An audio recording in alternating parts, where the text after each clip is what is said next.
Hello everyone, কেমন আছো তোমরা সবাই? তো এই ভিডিওটা বাংলাতে হচ্ছে কারণ এই ভিডিওটা WBCS 2021-এর প্রিলিমসের ওপরে।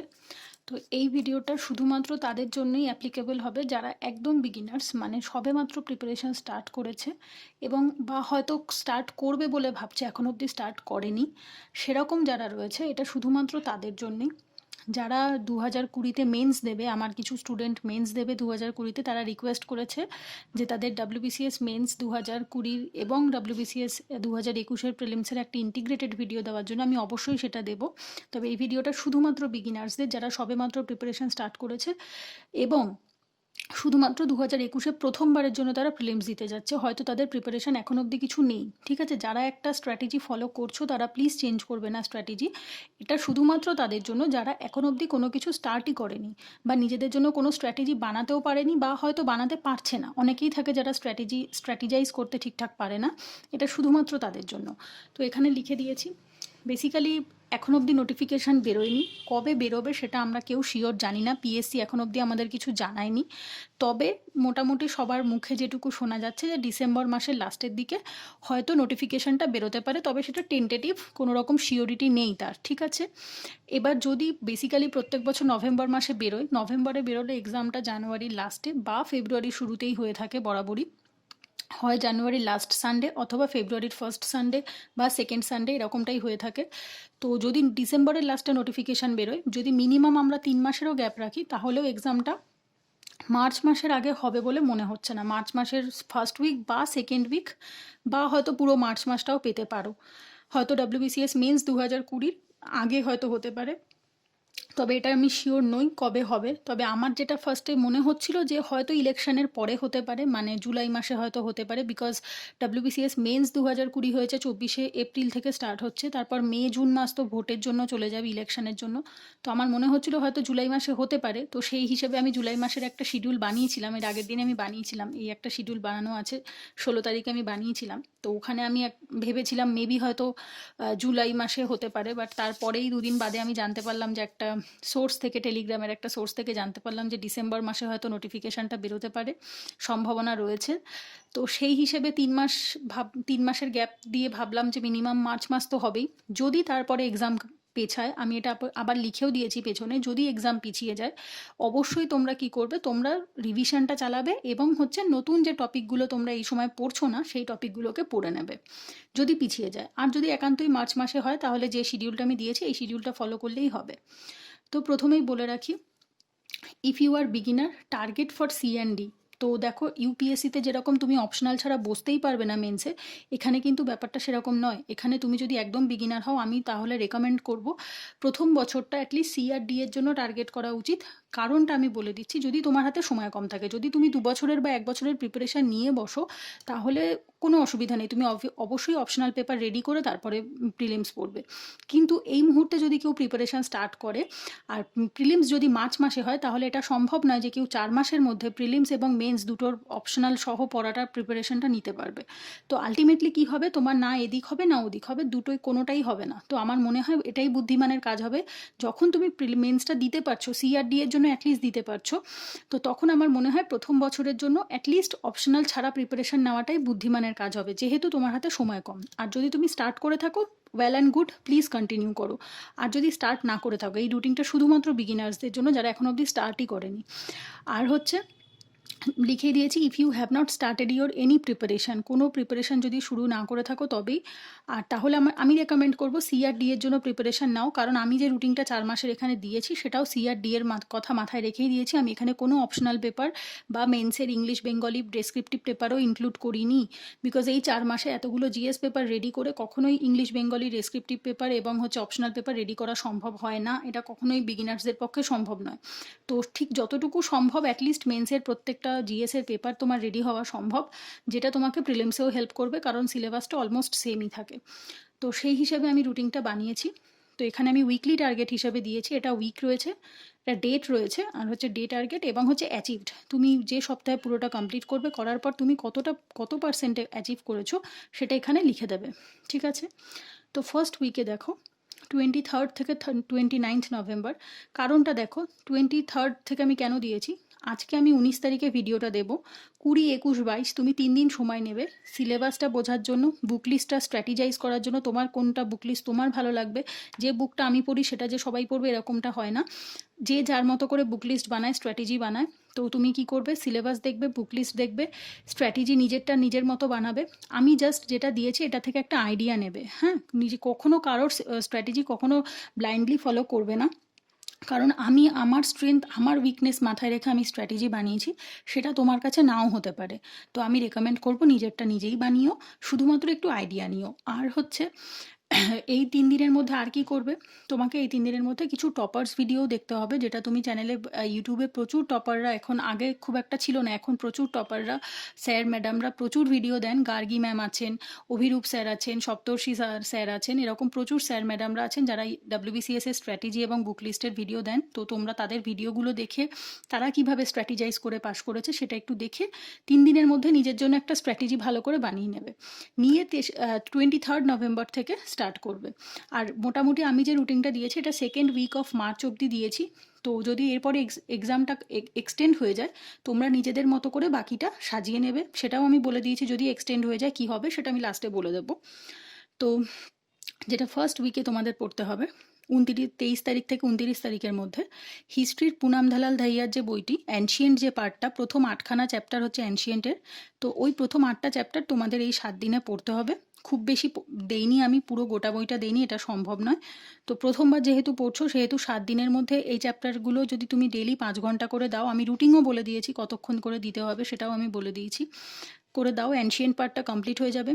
কারেন্ট অ্যাফেয়ার্স কী করবে, কারেন্ট অ্যাফেয়ার্স শুরু করবে লাস্ট 8 থেকে 9 মাসের যে কারেন্ট অ্যাফেয়ার্স, সেটা পড়লে এনাফ, ঠিক আছে। 1 বছরের না পড়লেও চলে, 8 থেকে 9 মাস পড়লেও এনাফ হয়ে যায়। মোটামুটি প্রশ্ন লাস্ট 8-9 মাস থেকেই আসে। এবার কারেন্ট অ্যাফেয়ার্স যারা বেঙ্গলি মিডিয়ামে, আচ্ছা যদি বলি যে হিস্ট্রির বাংলা ভার্সনের বই থেকে পড়া যাবে কিনা, 100 বার পড়া যাবে, তবে আমি ইংলিশ ভার্সনটা প্রেফার করি এই কারণে, অথেন্টিক সোর্স, এবং সবথেকে বড় ব্যাপার হচ্ছে মেন্সের যে প্রশ্নটা আসবে সেটা বাংলায় আসে না, মেন্সের প্রশ্নটা ইংলিশে আসে। তো তুমি যদি ইংলিশ ভার্সনের বই পড়ো প্রথম থেকেই, তো তোমার মেন্স নিয়ে প্রবলেম হবে না। প্রিলিমসে তুমি বাংলা ভার্সনের প্রশ্ন পাবে ঠিকই, কিন্তু সেটা তোমাকে আলটিমেটলি মেন্সে হেল্প করবে না। আর কিছু কিছু টার্মস থাকে যেগুলো আমরা বাংলায় পড়লে ইংলিশটা যখন আমাদের প্রশ্নে দেয় আমরা বুঝতে পারি না, হয়তো জানা জিনিসও আমরা অ্যান্সারটা করে আসতে পারি না, বিকজ আমরা ইংলিশ টার্মটা জানতাম না বলে। তো আমি অলওয়েজ রেকমেন্ড করবো ইংলিশ বই পড়ো। ইংলিশ এমন কিছু কঠিন নয়, একটু আস্তে আস্তে চেষ্টা করলে ঠিকই হয়ে যাবে, এমন কোনো ব্যাপার নয়। 8টা চ্যাপ্টার 7 দিনে কমপ্লিট করবে, অনেকটা সময় পেয়ে যাবে। প্লাস তার সাথে কারেন্ট অ্যাফেয়ার্স পড়বে। কারেন্ট অ্যাফেয়ার্স যারা বাংলা ভার্সনে পড়তে চাও তারা অ্যাচিভার্স যে মান্থলি ম্যাগাজিনটা হয় সেটা পড়তে পারো, এটা ভালো, অনেকেই ফলো করে। অ্যাচিভার্স বাংলা ম্যাগাজিন পড়তে পারো। যদি কেউ মনে করো যে না আমি টোটালটা ইংলিশ ভার্সনে প্রিপারেশন নেবো, তাহলে তুমি জিকে টুডে ফলো করতে পারো। জিকে টুডের ওয়েবসাইটে ডেলি যে কারেন্ট অ্যাফেয়ার্স থাকে সেটা ফ্রিতে দেওয়া হয়, কিন্তু মান্থলি কারেন্ট অ্যাফেয়ার্সটা ফ্রি নয়। মান্থলি কারেন্ট অ্যাফেয়ার্স যদি তুমি বুকলেটটা কিনতে চাও তাহলে তোমাকে 100 টাকা পে করতে হবে, 100 টাকা করে মান্থলি কারেন্ট অ্যাফেয়ার্স বোধহয় নেয়। তো জিকে টুডের মান্থলি কারেন্ট অ্যাফেয়ার্সও পড়তে পারো, ডেলিটাও পড়তে পারো, একান্তই ব্যক্তিগত ব্যাপার তোমার। তবে এই দুটো রেকমেন্ডেড WBCS এর জন্য। সেটা তুমি কোন মাসের করবে, জুন মাসের করবে, জুন 2020, ঠিক আছে। এবার নেক্সট উইকে 2nd উইকে কি বলছে, হিস্ট্রির মিডাইভেল পার্টটা করবে পুনাম দালাল ধাইয়া বই থেকে। মিডাইভেল পার্টে 8টা চ্যাপ্টার আছে, ওই 8টা চ্যাপ্টার করবে। কারেন্ট অ্যাফেয়ার্স জুলাই মাসেরটা করবে, সেটা তুমি যে কোনো সোর্স ফলো করো, সেটা তোমার ব্যক্তিগত ব্যাপার। কারেন্ট অ্যাফেয়ার্স জুলাই মাস ফলো করবে। আর ডেলি 1 আওয়ার ম্যাথ প্র্যাকটিস করবে, এটা আমি এর পরের থেকে পরপর উইকেই দিয়েছি।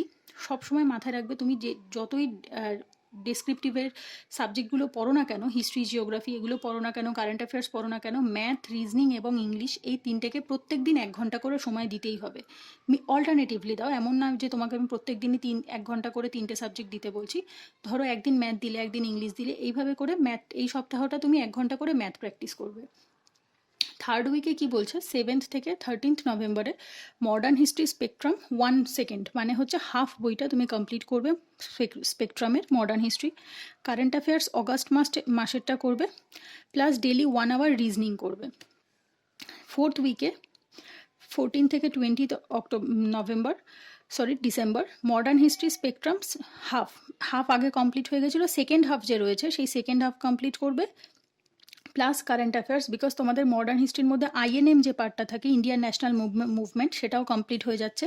তো এই জায়গাটাতে খুব ফোকাস করতে হবে হিস্ট্রি পার্টটা স্পেশালি।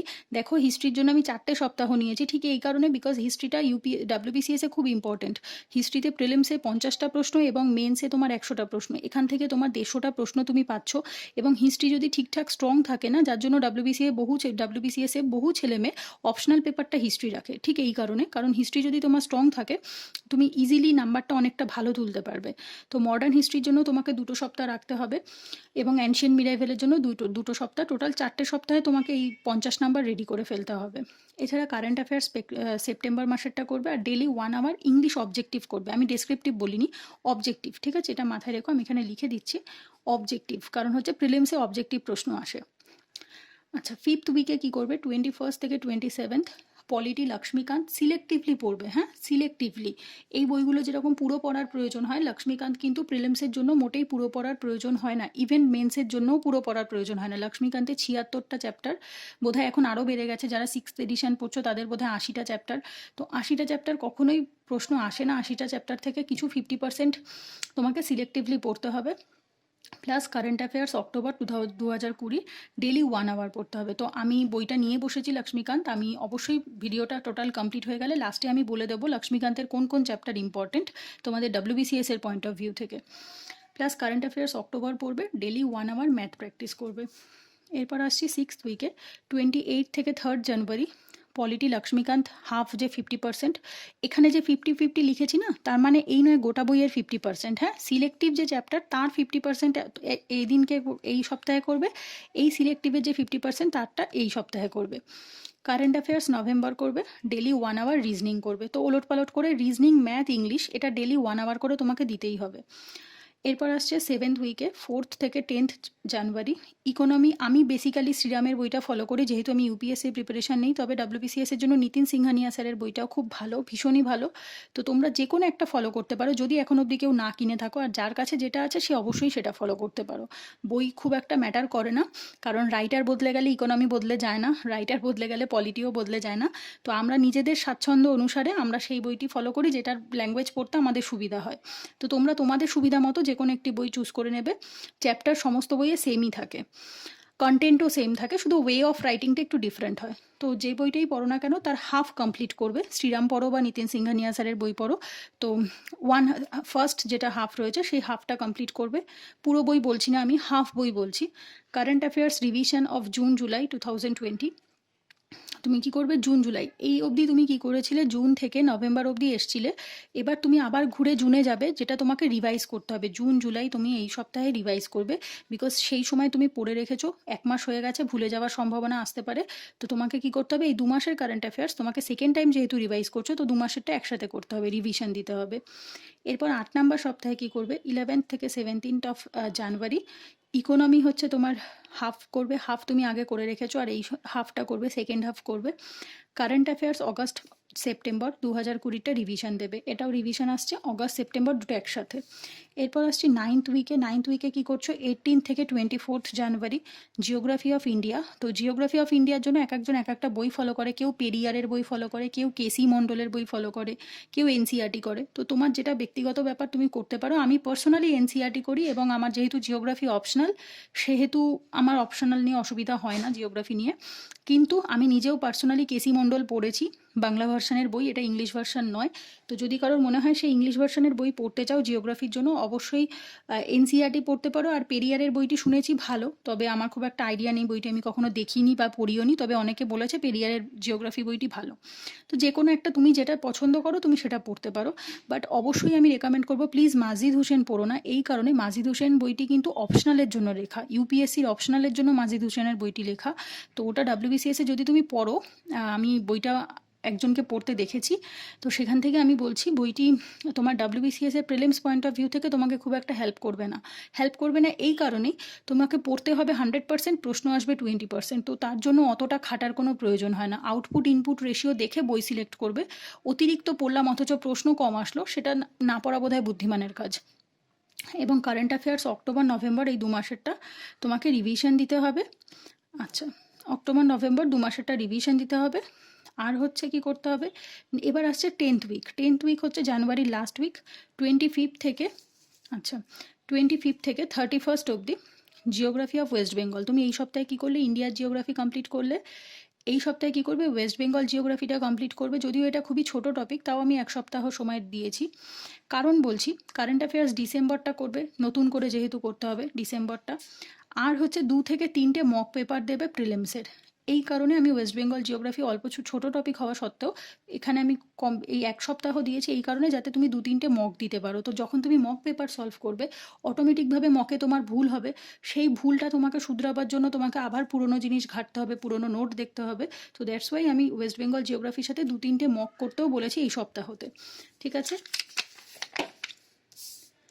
এইবার আসছে দেখো, এটা হচ্ছে হোল হার্টেড প্রিলিমস প্রিপারেশন, মানে হচ্ছে তোমার এটা স্টার্ট হচ্ছে ফেব্রুয়ারি মাস থেকে। ঠিক আছে, কারণটা কি, এটা 1 ফেব্রুয়ারি থেকে স্টার্ট হচ্ছে, 1 ফেব্রুয়ারি টু 7 ফেব্রুয়ারি। তো এই সপ্তাহে তুমি কি করবে, জেনারেল সায়েন্স যে সাবজেক্টটা রয়েছে সেটাও তুমি সিলেক্টিভলি পড়বে। কারণ জেনারেল সায়েন্সেও খুব ডেপ থেকে প্রশ্ন কিন্তু আসে না, প্রিলিমসে অন্তত আসে না। মেন্সের টেকনোলজি পার্ট থেকে অনেক প্রশ্ন আসে, কিন্তু প্রিলিমসে জেনারেল সায়েন্স থেকে অত ডেপ থেকে প্রশ্ন দেয় না।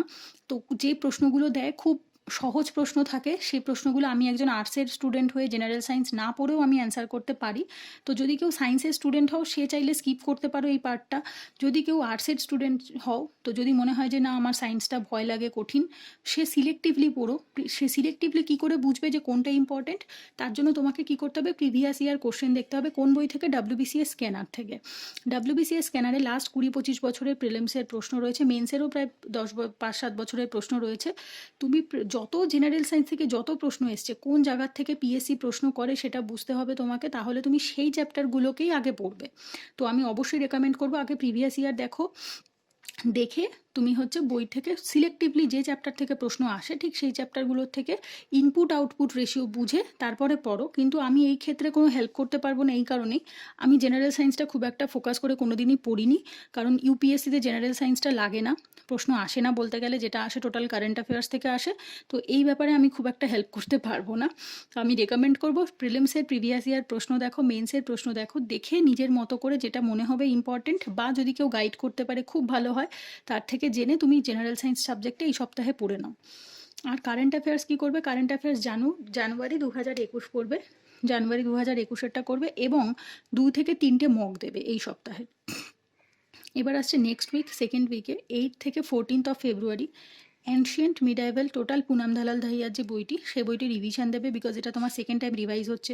কারেন্ট অ্যাফেয়ার্স ডিসেম্বরটা রিভিশন দেবে, ডিসেম্বর এবং জানুয়ারি দুটো রিভিশন দেবে। প্লাস ডেলি 1 ঘন্টা করে ইংলিশ অবজেক্টিভ করবে। তো এই যে লাস্ট 1.5 মাস আছে বা 2 মাস আছে, এই সময় তোমাকে পড়ার সময় ঘন্টাটা বাড়াতে হবে। তুমি আগে যদি 8 ঘন্টা পড়তে, তোমাকে এই সময় 10 থেকে 12 ঘন্টা চেষ্টা করতে হবে প্রিলিমসের 1 মাস থেকে 1.5 মাস আগে। তো ফেব্রুয়ারি মার্চ মাসে তোমাকে অবশ্যই চেষ্টা করতে হবে যেন 10-12 ঘন্টা দেওয়া হয়, তাহলেই তুমি একমাত্র ডে টার্গেটটা কমপ্লিট করতে পারবে। এবার আসছে থার্ড উইক, 15 থেকে 21 February modern history revision plus current affairs. Modern history যখন বলছি তার ভেতর আইএনএম অটোমেটিক ইনক্লুডেড হয়ে যাচ্ছে, মানে আমি স্পেকট্রামের কথা বলছি, স্পেকট্রামটা তুমি টোটাল রিভিশন করবে। Current affairs half of February, মানে কি 1 থেকে 5 তারিখ অবধি যে ফেব্রুয়ারি, সেটা কমপ্লিট করবে ফ্রম জিকে টুডে। কারণ জিকে টুডে ডেলি দিচ্ছে যেহেতু, তো জিকে টুডে ডেলি থেকে তুমি হাফ অফ ফেব্রুয়ারি করবে। কেন আমি হাফ অফ বলেছি, যখন প্রিলিমস হয় তার মিনিমাম 1 মাস আগে আমরা কারেন্ট অ্যাফেয়ার্স পড়া বন্ধ করে দিতে পারি, কারণ 1 মাস আগে মোটামুটি প্রশ্ন রেডি হয়ে যায়, 1 থেকে 1.5 মাস আগে প্রিলিমসেরগুলো। যেহেতু প্রচুর পরিমাণে ছেলেমেয়ে পরীক্ষা দেয়, সেহেতু প্রশ্নটা আগে রেডি হয়ে যায়। মেন্সের সময় 15 দিন আগে বন্ধ করলেই হয়। তো প্রিলিমসের জন্য 1 মাস হাতে রেখে বন্ধ করবে। যেহেতু আমি 14 মার্চ অবধি, হাফ অফ দ্য মার্চ অবধি আমি দিয়েছি, তো তুমি হাফ অফ দ্য ফেব্রুয়ারি অবধি যদি কারেন্ট অ্যাফেয়ার্স পড়ো, আমার মনে হয় ভালোভাবেই কমপ্লিট হয়ে যাবে। হাফ 15 দিনের কারেন্ট অ্যাফেয়ার্স পড়বে জিকে টুডে থেকে, মডার্ন হিস্ট্রি স্পেকট্রামটা রিভিশন দেবে, আর হচ্ছে ডেলি 1 ঘন্টা ম্যাথ প্র্যাকটিস করবে, এবং 2-3টে মক টেস্ট দেবে। এই সপ্তাহে তোমাকে কিন্তু মক টেস্ট দিতে হবে, এই সপ্তাহেও মক টেস্ট দিতে হবে। কারণ যেহেতু তোমার প্রিলিমস আসছে, তোমাকে প্রত্যেক সপ্তাহে যদি তুমি 3টে মক করে দাও, তুমি 5টা সপ্তাহ দিলে তুমি 15টা মক কমপ্লিট করে ফেলতে পারবে। মিনিমাম টার্গেট রাখবে যেন 15 থেকে 20টা মক টেস্ট তুমি প্রিলিমসের আগে দিতে পারো, অ্যালং উইথ প্রিভিয়াস ইয়ার অবশ্যই করতে হবে। ডাব্লিউবিসিএস স্ক্যানার বইটাকে পুরোপুরি সলভ করে ফেলতে হবে। 4th উইকে কী করবে, geography of India plus West Bengal দুটোকে রিভিশন দেবে, 5 থেকে 6টা মক টেস্ট দেবে, প্রিভিয়াস ইয়ার সলভ করবে কোথার থেকে, স্ক্যানার থেকে। তো প্রিভিয়াস ইয়ার সলভ করবে যখন, তখন জিওগ্রাফিটা যে সাবজেক্টগুলো তোমার পড়া হয়ে গেছে, ভালো রিভিশন হয়ে গেছে, like modern history, geography, ancient medieval, তো এইগুলো আগে করবে, যেটা রিভিশন হবে তারপর সেটা করবে। ফিফথ উইকে কি পলিটি এবং ইকোনমি সিলেক্টিভলি, আগেই বললাম সমস্তটা লাগে না। কারণটা কি, পলিটির থেকে 12টা মতো বা 15টা মতো প্রশ্ন, ইকোনমির থেকে 10টা মতো প্রশ্ন, টোটাল দুটো মিলিয়ে 25টা প্রশ্ন আসবে তোমার প্রিলিমসে। আমি অলরেডি একটা ভিডিও দিয়েছি ডাব্লিউবিসিএসে কীরকম প্রশ্ন হয় না হয়, সেটা আমি লিঙ্ক ডেসক্রিপশানে দিয়ে দেবো এবং ওপরে আই বাটনে দিয়ে দেবো, দেখে নিও। কারণ এখানে আমি সেসব কিছু বলছি না যে এক্সামের প্যাটার্ন কী বা কী বৃত্তান্ত, সেটা আমার অলরেডি একটা ভিডিওতে দেওয়া আছে। পলিটি ইকোনমি থেকে যেহেতু দুটো মিলিয়ে 25টা প্রশ্ন আসে, সেহেতু এটা এক সপ্তাহেই কমপ্লিট করা যাবে, কারণ আমাদের আউটপুট ইনপুট বুঝে পড়াশোনাটা টাইম দিতে হবে। প্রিভিয়াস ইয়ার কোশ্চেন সলভ করবে এবং 4 থেকে 5টা মক টেস্ট দেবে এবং ডেলি 1 ঘন্টা করে রিজনিং করবে, ঠিক আছে, এবং প্রিভিয়াস ইয়ার করবে স্ক্যানার থেকে। লাস্ট উইক যেটা 6th উইক, এই উইকে কী করবে, 8 থেকে 14 মার্চ চেষ্টা করবে সমস্ত সাবজেক্টকেই একবার করে একটুখানি চোখ বুলিয়ে যাওয়ার, মানে তোমার যা যা নোট বানিয়েছো প্রিলিমসের পয়েন্ট অফ ভিউ থেকে, শর্ট নোট বানালে, তো সেই শর্ট নোটগুলো চেষ্টা করবে রিভিশন করার। যেমন জেনারেল সায়েন্স, হিস্ট্রি, এইগুলোর প্লাস আইএনএম, এই 3টে সাবজেক্ট যেহেতু তুমি অনেক দিন আগে পড়েছিলে, প্রায় 1 মাস আগে, তো সেই 3টে সাবজেক্টকে আবার করে ভালো করে রিভিশন দেবে। প্রিভিয়াস ইয়ার সলভ করবে স্ক্যানার থেকে। কারেন্ট অ্যাফেয়ার্স তুমি যা লাস্ট 7-8 মাসে যে কারেন্ট অ্যাফেয়ার্স পড়েছো সেগুলো টোটালটাকে রিভিশন করবে, ছোট নোট বানিয়ে নেবে, বিকজ নোট না বানালে কিন্তু বছরের শেষে এসে রিভিশন দিতে খুব প্রবলেম হয়। তো রিভিশন দেওয়ার আগে তোমাদের অবশ্যই নোট বানিয়ে ফেলতে হবে এবং প্রিভিয়াস ইয়ার সলভ করতে হবে, কিন্তু নো মক টেস্ট। হ্যাঁ, লাস্ট উইকটা প্রিলিমসের 1 সপ্তাহ আগে, সেটা যে সপ্তাহেই পরীক্ষা হোক না কেন, আমি যেহেতু এখানে দিয়েছি ডেটটা, সেহেতু আমি এই সপ্তাহে দিয়েছি, অবশ্যই মাথায় রাখবে যে সপ্তাহেই প্রিলিমস হোক না কেন, কখনও প্রিলিমসের 1 সপ্তাহ আগে কখনও মক টেস্ট দিতে নেই। সেই সময়টা শুধুমাত্র রিভিশনের জন্য রাখতে হয়। মক টেস্ট প্রিলিমসের 1 সপ্তাহ আগে বন্ধ করে দিতে হয়, ঠিক আছে। তো অবশ্যই লাস্ট 1 সপ্তাহ ভালো করে রিভিশন করবে। তো এটাই হচ্ছে তোমাদের, যারা একদম বিগিনার, আমি এখানে কোনো অপশনাল পেপার, ডেসক্রিপটিভ পেপার দেইনি এই কারণে, যারা সবে স্টার্ট করছো এই ভিডিওটা দেখার পরে বা স্টার্ট করবে, 3 মাস 4 মাসের মধ্যে কোনোদিনও অপশনাল পেপার, ডেসক্রিপটিভ পেপার একসাথে সমস্ত কিছু হয় না, আলটিমেটলি তাহলে কোনোটাই হবে না। তো অ্যাটলিস্ট কিছু না হওয়ার থেকে সিআরডিতে হওয়াটাও অনেক বেশি ইম্পর্টেন্ট। এবি যে প্রথমবারই পেতে হবে এরকম ব্যাপার নয়, অ্যাটলিস্ট সিআরডিতে যদি তুমি পেয়ে যাও, পরের বছর অবশ্যই তুমি এআরবি এর জন্য অ্যাপ্লাই করবে। এবার আমি লিখেও দিয়েছি, if exam extended then try to revise according to your need. তোমাকে তোমার উইক এরিয়াগুলো বুঝে রিভাইজ করতে হবে। Start reading environment and science and technology for the mains, ঠিক আছে। তো তোমাকে কি করতে হবে, মেন্সের জন্য যেহেতু এনভায়রনমেন্ট টপিক আর সায়েন্স অ্যান্ড টেকনোলজি এই দুটো টপিক মেন্সে থাকে, তো তোমাকে কি করতে হবে, এই দুটো পড়া স্টার্ট করতে হবে যদি এক্সাম পিছিয়ে যায় তো। আর 2021-এর জন্য তোমাকে টার্গেট রাখতে হবে সিআরডিতে, ঠিক আছে। যদি তুমি মনে করো যে না আমি 2021-এ এ আর বিতেই পরীক্ষা দেবো, তাহলে তুমি এই সময় স্টার্ট ইওর অপশনাল প্রিপারেশন। যদি দেখো যে এক্সাম আরও 2-3 মাস পিছিয়ে গেছে, তাহলে তুমি অপশনাল পেপার শুরু করতে পারো, অ্যাটলিস্ট 2 মাসের জন্য শুরু করতে পারো, যদি তোমার হাতে 3 মাস সময় থাকে। তো যদি তুমি এ আর বি এর জন্য প্রিপারেশন নিতে চাও, তবে আমার রেকমেন্ডেশন বলে, প্রথম বছর যদি হাতে 3 মাস 4 মাস নিয়ে কেউ প্রিপারেশন শুরু করে, তাহলে তার সিআরডি এর জন্য প্রিপারেশন নেওয়াটাই বুদ্ধিমানের কাজ। আচ্ছা, আর যারা 2020-20 মেন্স দেবে আর 21-এ প্রিলিমস দেবে, তাদের ইন্টিগ্রেটেড একটা ভিডিও আমি অবশ্যই দেবো, আমি ওটা এখনই বানিয়ে আমি অবশ্যই 2 দিনের মধ্যে আমি দিয়ে দেবো। তো তোমরা 2021-এ যারা মেন্স দেবে এবং 20-তে মেন্স দিচ্ছ এবং 21-এ প্রিলিমস দিচ্ছ, তাদের জন্য আমি অবশ্যই ইন্টিগ্রেটেড একটা ভিডিও বানিয়ে দিয়ে দিচ্ছি। আর তোমাদের কি ডেলি রুটিনটা কীরকম হবে আমি বলে দিই। প্রথম 1 মাসে কীরকম ডেলি রুটিন হবে, 1 থেকে 1.5 মাসে, প্রথম 1 থেকে 1.5 মাসে তোমাদের টার্গেট থাকবে 8 ঘন্টা ডেলি পড়ার, কারেন্ট অ্যাফেয়ার্স 2 ঘন্টা ডেলি, জিএসের যে সাবজেক্টটা পড়ছো সেটা 5 ঘন্টা ডেলি পড়বে, আর ইংলিশ, ম্যাথ এবং রিজনিং 3টে সাবজেক্টকে অল্টারনেটিভলি করে 1 ঘন্টা ডেলি করবে। অল্টারনেটিভলি, আমি কিন্তু বলছি না 3টে একসাথে, অল্টারনেটিভলি 1 ঘন্টা করে করবে। তো 8 ঘন্টা এখানে কমপ্লিট হয়ে যাচ্ছে। আর যখন এক্সাম আসবে, এক্সামের 2 মাস আগে বা 1 মাস আগে, জানুয়ারি, ফেব্রুয়ারি, মার্চে, তো তোমাকে আরও 2 ঘন্টা বাড়াতে হবে। কেন, মক পেপার আর প্রিভিয়াস ইয়ার এই দুটোর জন্য সলভ করার জন্য তোমার আরও 2 ঘন্টা 2.5 ঘন্টা বাড়িয়ে মোটামুটি 10 থেকে 11 ঘন্টা ডেলি করতে হবে। এটাই তোমাদের বিগিনার্সদের স্ট্র্যাটেজি। এরপর আরও একটা আমি ভিডিও দেবো, যারা 2020-তে মেন্স দিচ্ছ এবং 21-এ প্রিলিমস দিচ্ছ, তাদের কথা মাথায় রেখে। আশা করছি এই ভিডিওটা থেকে তোমাদের কিছু হলেও হেল্প হবে। তো যদি ভিডিওটা ভালো লেগে থাকে তাহলে বন্ধুদের সাথে শেয়ার করো, যারা এবছর পরীক্ষা দিতে চায় বা প্রিপারেশন স্টার্ট করতে চায়। আর যদি ভালো লেগে থাকে তাহলে একটা লাইক করো আর চ্যানেলটা সাবস্ক্রাইব করো। থ্যাংক ইউ দেখার জন্য। পরের ভিডিওতে দেখা হবে।